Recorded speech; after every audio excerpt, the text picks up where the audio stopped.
अस्सलाम वालेकुम viewers, welcome to this channel professional keys. हम आपके लिए एक्सेल का एक क्रैश कोर्स लेके आए हैं, जिसको समझने के लिए आपको ये चैनल सब्सक्राइब करना पड़ेगा और बेल आइकन को इसलिए क्लिक करना है ताकि हर आने वाली वीडियो आपके लिए फ़ायदेमंद हो सके। सो आइए करंट टॉपिक की तरफ मूव करते हैं। तो आज के लेक्चर में हम कस्टम फॉर्मेटिंग के मुतल्लिक थोड़ा एडवांस लेवल में देखेंगे। उसमें थोड़ा सिंबल्स और सिंबल्स को कलर किस तरह देना है, ये टॉपिक है हमारा। हमने ये पहले कंडीशनल फॉर्मेटिंग में ऑलरेडी चेक कर चुके हैं ये ऑप्शन, लेकिन कंडीशनल और कस्टम फॉर्मेटिंग में फ़र्क यही है कि कंडीशनल फॉर्मेटिंग की निस्बत कस्टम फॉर्मेटिंग जो है वो कदरे फास्ट है, आसान है, ठीक है। और कंडीशनल फॉर्मेटिंग जो है वो अगर लार्ज नंबर ऑफ़ डाटा के ऊपर अप्लाई की हुई हो तो फाइल जो है वो काफ़ी हैवी हो जाती है। तो उसके लिए हम अब कस्टम फॉर्मेटिंग में आएंगे। कस्टम फॉर्मेटिंग में हमने बहुत सारी चीज़ें पिछले लेक्चर्स में ये सारी चीज़ें कवर की हैं कि डाटा जो है हमारा इस फॉर्म में एक्सेल के ऊपर जो है वो राइट होता है, ठीक है। देन हम देखेंगे इसको कस्टम फॉर्मेटिंग को नंबर्स की फॉर्म में लिखना, ये सारा हम पिछले 2 लेक्चर्स में देख चुके हैं, ठीक है। थोड़ा सा यहाँ पे बताता चलूँ कि कस्टम फॉर्मेटिंग जो है वो एक रूल के मुताबिक चलती है। वो रूल ये है, इधर देखें, मैं यहाँ पे लिखता हूँ। सपोज़ ये रूल जो है वो ये है कि कस्टम फॉर्मेटिंग में पहला जो साइन है वो पहले जो नंबर है वो पॉजिटिव होगा, ठीक है, ये पॉजिटिव नंबर। देन सेमीकोलन है, उसके बाद का जो नंबर जो शो होगा वो नेगेटिव का होगा, ओके। देन सेमीकोलन आएगा, उसके बाद जो नंबर शो होगा वो 0 होगा। Then semicolon and the fourth part is text. कोई भी टेक्स्ट ले सकते हैं आप, मैं ले लेता हूँ हैशटैग ले लेता हूँ या @ ले लेता हूँ, कोई भी टेक्स्ट। ये जो कस्टम फॉर्मेटिंग है इन 4 डिजिट्स के गिर्द घूमती है। इन 4 जो डिजिट आप ना कहें, इन 4 रूल्स के गिर्द अपना नंबर शो करती है, ठीक है। सो डाटा यहाँ पे पुट करते हैं। आपकी आसानी के लिए मैं यहाँ पे डाटा पुट करना सिखाऊंगा आपको, ठीक है। एक जस्ट मैं यहाँ पे फिगर्स लेने के लिए एक रैंडम फार्मूला है, rand between, RAND, rand between, ये फार्मूला है। इसमें क्या करते हैं कि रेंज ली जाती है बॉटम एंड टॉप की। ये बॉटम एंड टॉप, बॉटम हम सपोज ले लेते हैं 200,000, 2 लाख है, और टॉप जो है वो 4 लाख है, ठीक है। इसका मतलब ये है कि यहाँ पे जो फिगर्स शो होंगे वो 2 लाख से लेके 4 लाख तक के दरमियान मुख्तलिफ रैंडमली वो शो होंगे। इंटरेस्ट का साइन दबाएंगे तो ये नंबर यहाँ पे शो हो गए। ये जस्ट डाटा फिल करने के लिए, आपको समझाने के लिए ये ड्रा कर रहा हूँ, और रैंड बिटवीन का फार्मूला भी आपके नॉलेज में आ जाएगा, ओके। अब इसको यहाँ पे फिक्स कर दें। चलें, अभी फिक्स नहीं करते। फिक्स इसलिए मैं कह रहा हूँ क्योंकि जब मैं कहीं भी कोई एक्टिविटी करूँगा इस शीट के ऊपर तो यहाँ पे इसके गिर्द तो ये चेंज होती जाएगी। इक्वल, जैसे मैं यहाँ पे दोबारा फार्मूला अप्लाई करता हूँ, रैंड बिटवीन, यहाँ पे मैं लेता हूँ सपोज 1.5 लाख से 5 लाख, ठीक है। इसके गिर्द ये डाटा घूमे, हमें रिज़ल्ट दे। अब देखिएगा, इन फिगर्स को देखिएगा, ये चेंज हो जाएंगी, ओके, चेंज होगी। मैं जो ड्रैग नीचे करूँगा इन फिगर्स के इर्द गिर्द जो भी एक्टिविटी होगी ये चेंज होते रहेंगे। सो इसलिए इन दोनों कॉलम्स को मैंने कर लिया फिक्स। फिक्स कैसे करेंगे हम? कॉपी करके यहीं पे पेस्ट वैल्यू कर देंगे, ओके। अब ये नंबर्स में कन्वर्ट हो गए, इसके ऊपर फार्मूला जो है वो ख़त्म हो गया है। सो आगे तो सिंपल है, इन दोनों का डिफरेंस ले लेते हैं। एक्चुअल कंपनी ने कितना प्रॉफिट कमाया और बजट कितना किया था, अंदाज़ा कितना लगाया था, ठीक है। इन दोनों का डिफरेंस ले लिया मैंने उसके बाद टारगेट जो है आया कि कंपनी ने अचीव किया या नहीं किया। वो किस तरह लेंगे हम कि वो एक फार्मूला लगेगा यहाँ पे, इफ़ का फार्मूला, सही है। इफ़ का फार्मूला हम यहाँ पे लगाएंगे और यहीं पे सिंबल्स शो कराएंगे और इन सिंबल्स को कलर ऑटोमेटिकली कस्टम फॉर्मेटिंग से आएगा, ठीक है।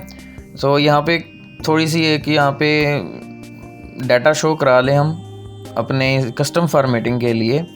इक्वल्स इफ़ का फार्मूला यहाँ पे इसलिए हम लगा रहे हैं, और जिन हमारे व्यूवर्स को इफ़ का फार्मूला का नहीं पता वो यहाँ पे उनको थोड़ा बहुत आइडिया हो जाएगा, लेकिन परेशान नहीं होना, इसके ऊपर मैं अलग से एक चैप्टर लेके आऊँगा। हमने जब फंक्शन स्टार्ट करने हैं तो उनमें ये बड़ा बेसिक हमारा फंक्शन है। सो इक्वल का साइन दबाया, उसके बाद इफ़ टैब दबाई। अब क्या है, इफ़ लगाते क्यों हैं कि लॉजिकल टेक्स्ट जो टेस्ट है हमारा, लॉजिकल टेस्ट का मतलब ये है कि हमारी एक शर्त है, एक कंडीशन है, अगर तो वो पूरी हो गई तो ठीक है, नहीं पूरी होती तो ये दूसरी शर्त आ जाए हमारी, ठीक है। अब लॉजिकल टेस्ट में हम ये देखेंगे कि ये वाली वैल्यू जो है ये अगर तो ग्रेटर दैन ये ग्रेटर दैन की ऑप्शन सिंबल कैसे आया, शिफ्ट प्लस ग्रेटर दैन की ऑप्शन कीबोर्ड के ऊपर मौजूद है, ठीक है। शिफ्ट दबा के रखनी है और ग्रेटर दैन की ऑप्शन लेनी है। अब हमारी शर्त ये है कि अगर ये जो डिफरेंस है ग्रेटर दैन ज़ीरो हो, देन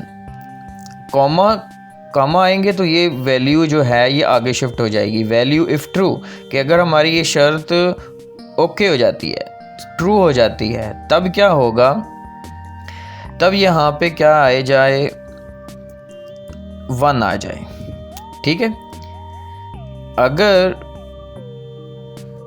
अगर ये वैल्यू हमारी ट्रू नहीं होती, इफ़ वैल्यू फॉल्स, देन यहाँ पे 0 आ जाए। 0 हम नहीं लेते, यहाँ पे ले लेते हैं -1। अगर यहाँ पे हमारी शर्त पूरी ना हो देन यहाँ पे आ जाए -1। ब्रैकेट क्लोज कर दें, इंटर का बटन दबा दें, ठीक है। ये ग्रेटर देन 0 है तो ये प्लस आ गया, +1, और ये इसको नीचे ड्रैग करेंगे तो हमारे पास रिजल्ट्स आ जाएंगे। ये नेगेटिव में आ जाएगा, क्यों, क्योंकि ये नेगेटिव में है, ये लेस देन 0 है, ओके। अब थोड़ा सा हमारा डाटा बन गया, टेबल बन गया है, इसके ऊपर अब हमने लगानी है कस्टम फॉर्मेटिंग। कस्टम फॉर्मेटिंग किस तरह अप्लाई होगी, उसके लिए हमें एक सिंबल चाहिए। सिंबल कैसे आएगा, सिंबल यहाँ पे इंसर्ट पे जाना है, इंसर्ट में जाके सिंबल्स की ऑप्शन है, यहाँ पे एरियल स्टाइल जो है ये सिलेक्ट कर लेंगे। सम टाइम ये आपके पास शो नहीं होगी सबसेट, ये क्योंकि यहाँ पे ऐसे आ जाएगा, ठीक है, यहाँ पे नहीं होगी, आपको शो नहीं होगी। उसके लिए आपने यूनिकोड का ऑप्शन ले लेनी है, उसमें आ जाएगी ज्योमेट्रिक यहाँ ज्योमेट्रिक शेप्स आ जाएंगी। इनमें कोई भी शेप आप ले सकते हैं, किसी भी शेप को यूज़ करके आप अपना डाटा प्रेजेंट कर सकते हैं, ठीक है। मैं सपोज़ यही शेप ले लेता हूँ और इंसर्ट कर देता हूँ, ओके। और ये शेप जो है किसी ब्लैंक सेल के ऊपर ही अप्लाई करनी है आपने। ये आ गई हमारे पास शेप। अब हम कस्टम फॉर्मेटिंग अप्लाई करने जा रहे हैं। कस्टम फॉर्मेटिंग के से पहले इस शेप को कर लें अब कॉपी। ये कॉपी कर लिया Ctrl+C करके। अब जिस डाटा के ऊपर कस्टम फॉर्मेटिंग अप्लाई करनी है उसको सिलेक्ट कर लिया, इसी के ऊपर राइट क्लिक करके फॉर्मेट सेल्स में जाना है, या इसकी शॉर्टकट की है Ctrl+1। ओके, यहाँ पे पहुँच गए, कस्टम फॉर्मेटिंग आ गई हमारे सामने। कस्टम फॉर्मेटिंग ये सारे रूल्स हैं जो कि इस रूल के गिर्द घूम रहे हैं। ओके, यहाँ पे रूल्स हम डिफ़ाइन करेंगे। पिछले लेक्चर में भी हमने सिखाया था कि यहाँ पे रूल्स किस तरह डिफ़ाइन होते हैं, किस तरह बनाए जाते हैं। ओके, अब यहाँ पे ब्रैकेट स्टार्ट करेंगे। ये वाली ब्रैकेट अपने कीबोर्ड पे ढूंढिएगा और ये दबा के इसमें हमने लिखना है ग्रीन लिख लेंगे। ब्रैकेट क्लोज कर देंगे। यार ये वाले कोड जो हैं कलर्स कोड, ये ऑनलाइन भी मिल जाते हैं। हर एक कलर के लिए अलग अलग कोड बना हुआ है, ठीक है, एक्सेल में। जब आप ऑनलाइन अप्लाई करेंगे या फिर मैं डिस्क्रिप्शन में इसका लिंक दे दूंगा, ठीक है, तो वहाँ से आप देख लीजिएगा। यहाँ पे मैं सिंपली लिख देता हूँ जो भी कलर लेना है मैंने अपनी पहली पोजीशन के लिए, पॉजिटिव वैल्यू के लिए, उसके लिए मैं ग्रीन कलर शो करा रहा हूँ। देन आपने पेस्ट कर देनी है यहाँ पे सिंबल, फाइन। देन सेमीकोलन है। अब नेगेटिव वैल्यू की तरफ हमने मूव करना है। नेगेटिव वैल्यू के लिए क्या होगा, सिंपली आपने सेमीकोलन दे देना है और यहाँ पे ब्रैकेट्स में रेड लिख देना है। रेड लिखेंगे और ब्रैकेट क्लोज करते आगे सिंबल पेस्ट कर देंगे कंट्रोल V से, जो हमने कॉपी की थी। अब पॉजिटिव के लिए ग्रीन आ जाएगा, देन हमारे लिए नेगेटिव के लिए रेड आ जाएगा, फाइन, ओके। ये देखें, इनको थोड़ा सा बड़ा कर दें, ये देखें, ये डाटा इस तरह हमारे स्टेटस सामने आ गया, ठीक है। इस तरह हम अपने, सपोज हम यहाँ पे फ़िल्टर लगाते हैं और चेक करते हैं कि कौन कौन से, जो ग्रीन का है वो पॉजिटिव के लिए है। यहाँ पे फ़िल्टर बाय कलर करके, आई थिंक यहाँ पे शो नहीं हो रहा,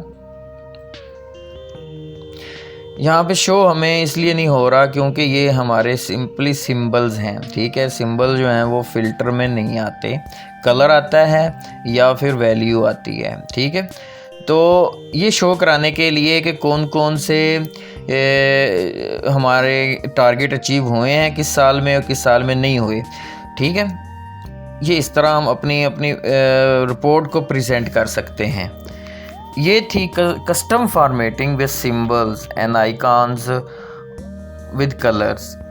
इसको डिटेल के साथ अपनी वर्कबुक के ऊपर दोबारा रिपीट कीजिएगा। ये आपके प्रैक्टिकल लाइफ में बहुत ही हेल्पफुल रहेगी।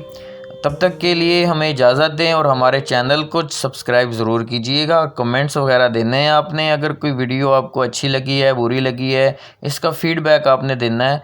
उससे क्या होगा, हमारी हौसला अफजाई होगी, ठीक है।